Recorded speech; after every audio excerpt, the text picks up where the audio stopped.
Today, we're going to talk about kind of get into the weeds a little bit of that inward turtle to regard. I want to review some of the mechanics that we talked about. So the second one that you guys drilled. And I want to talk about some of the nuances of ways, like kind of what you'll encounter in this fight.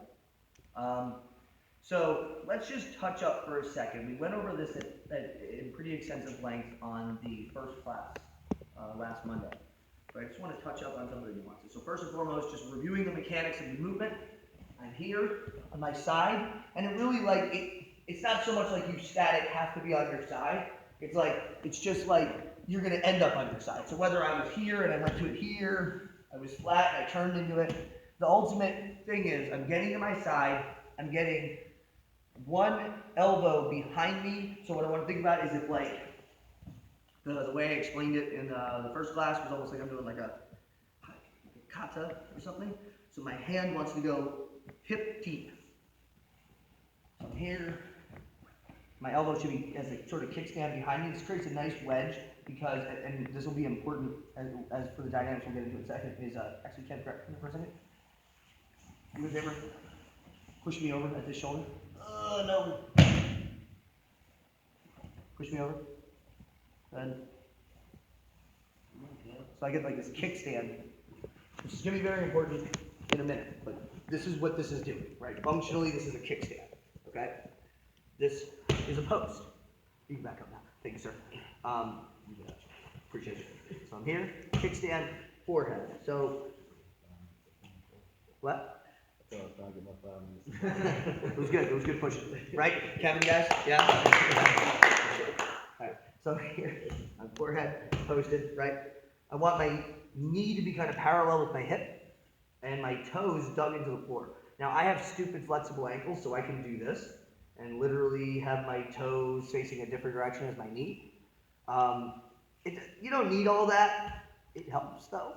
But if it's just the pinky toes, that's okay. The first piece of this is just extending everything straight. Like really what you're trying to do is make your butt cheeks face the ceiling while this leg extends straight on to the sky. And I'm here. Does that make sense, guys? Now, the nuance of this whole movement is that as you do this, your weight's going to be far forward in your shoulders and head. And I need to get my weight to go back to my hips. So there are two primary ways we're going to do that. Number one is positioning, and number two is momentum. The positioning is that I'm going to bring my hips closer to my upper body, right? If you think of it like this, is like if all of my weight's in my hands and my feet are far away from me, it's like getting your weight off of your hands is almost impossible. You ever see that thing where you take like 2 steps away from a wall, you bend over at a 90-degree angle, and you pick up a chair and try to posture up? Mm-hmm. Yeah, and basically the reason why women can do that more often than men is because women tend to have shorter feet. So they're closer to the wall. That's why that works.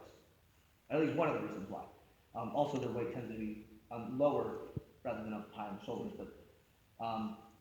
So the point is if I'm out here and my feet are far away, it's like getting my weight off my hands is almost impossible, right? But if I walk my feet in, well now, it's very easy. So when I do this motion, I'm hopping this knee to this elbow partially to redistribute weight, right? Like right now, as long as I'm up here, it's like, how would I get? I mean, how often? I know we've been doing this now for about a week. Would you say it's accurate that just starting out you feel kind of trapped forward? So when I'm here, my knee comes close. Well, now I can pretty easily distribute my weight back because my weight can go into that knee, right? Furthermore, I'm here. Once I get to this point, I want to swing my weight back with force. And I'll talk to you about some of the, let's see from this angle. So I'm going to use my leg. Your leg can generate a lot of power, right? Like if I just was like kicking the floor, it's a lot of power.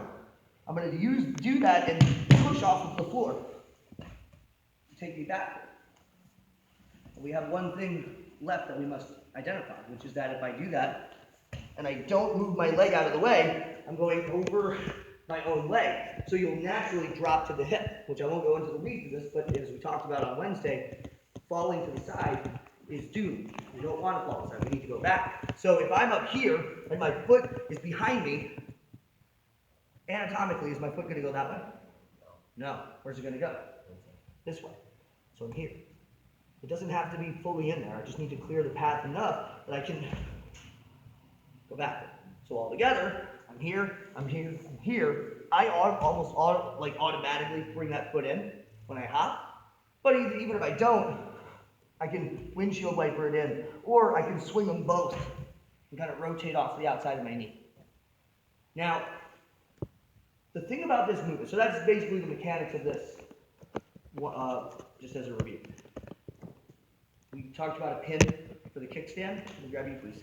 Let's do this. Get you here. Like your path. Okay. Yep. So we're here, right? Okay. So again, let's talk about the nuances, right? Let's see you step your left foot up. Right? Okay. A couple things that we have here. Number one, generally speaking, when they pass, they're not going to pass without some degree of attempt to get an underhook, and they're not going to pass without some degree of controlling its arm. So they might get a sleep. Okay. So the thing is like, as you slowly start bringing your hip to the floor for the knee cut, as he goes for this dual motion is going to serve the function of both creating my kickstand and breaking that grip, right? Because if you look at it, let me drop you for a second. If you look at John's positioning, John is holding a sleeve grip and he's trying to do this to it. And I'm breaking the sleeve grip doing this to it. I think you agree. If you ask me what's a stronger motion, this like you're pulling a lawnmower cord, or this like you're doing a lat row, the second one's going to be a much stronger function, right? Not to mention, I have momentum on my side because I'm going, hi-ya! Right? So as he's knee cutting, I'm going to hit him with my best tempo karate, and as he cuts through, I'm hi-ya! And I get my kickstand, right? Now, at this point, we're here. As we're here, okay, I have to glue my knee to his back. Why do I have to glue my knee to his back? Well, guys, if I hop to my knees right here, where's he going to go? Behind me. All right, so circle behind me. Son of a bitch. Go back. Go behind me. No. It's not going to happen, right? Now, the problem is, again, my weight, as long as I'm here, my knee's far away, is stuck forward. So my knee hops. Now I'm here. As he tries to circle to recover, like he's trying to get side control and trying to pin me down. He's opening up my ability to sit backward. Okay? So if you cannot get, if you have underhook, so what should we do? If they have an underhook, well, here's the thing. That's a great question about Jazz. Go back before he gets the underhook. Go ahead and pass. Oh. It still works. It works. Oh. Right? Yeah. Even if get underhook. But again, you got to commit to your hi-ya. Hi-ya! Right? It's like, oh. Like Bruce Lee, like blood like dripping off of it. Ah, there's a cat watching. My Return of the Dragon fans will appreciate it. You know. So we have our sort of kata, right? Now, one more thing I want to get into before we break up the drill. Okay. So we understand that A, it's kind of like a weight distribution movement. We understand that B, my kata is the power in this movement, okay? The third thing I want to focus in on is what I think is maybe the coolest part of this movement, which is, by all accounts, I'm going to get you down this time. And I want you to really slowly do this, like do the turtle thing. So I cut through the turtles. Well, I could maybe theoretically circle and pin him back down, right? Like, let's just say I circle and pin you back down, right? Okay, I'm here, right? Well, here's the thing about this. Do it again. Right? Okay, I circle this way. Right? So now we're here. Now, right? Punch the floor and do it again. Remember, towards home. Back to it again. Exactly. And now you're up here. So go ahead. Right? Oh no. So I circle. Right? And eventually you do that. Right. I can spam this move.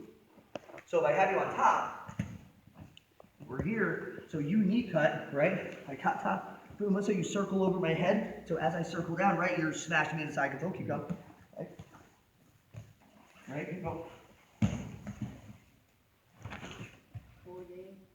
Like I can spam this move. And the other thing is, and I'll do this invisible opponent, is I can span this move in opposite direction. Like if I get really good at that movement, you know, I can basically just fire this thing left and right. Okay? So where that might come into play is, let me grab you. Take your stack passing this time. Okay? He stacks me up. He shucks me to the back, like shucks me to the side, right? And I'm like, oh no! I didn't land the first one, so I initiate the second. Right? So I want you guys to work on just focusing on the three main mechanical things or three main details I want to focus on today. Number one is, remember the weight distribution. The closer my knee gets to my elbow, the more I can put my weight in my back end. I'm also using that leg as a pendulum to help swing me backward. Number two, work the kata. Let them grab your sleeve, even maybe let them get the underhook, and feel that movement. It's not the best kata, but that is kind of what you're doing. You're not so much go straight as much as kind of over their head and through. And then three, if you go for it and you flub it and they circle around you and pin you back down, just redeploy it. Just remember that you're always turning toward them. Right? That knee wants to check the back so they can't circle behind you. And other than that, I think those are the big things I want to focus on for this next patch drill. Does anybody have any questions about that? You asked about underhooks. Anybody have anything else that they feel like, okay, I don't quite get this part of the movement?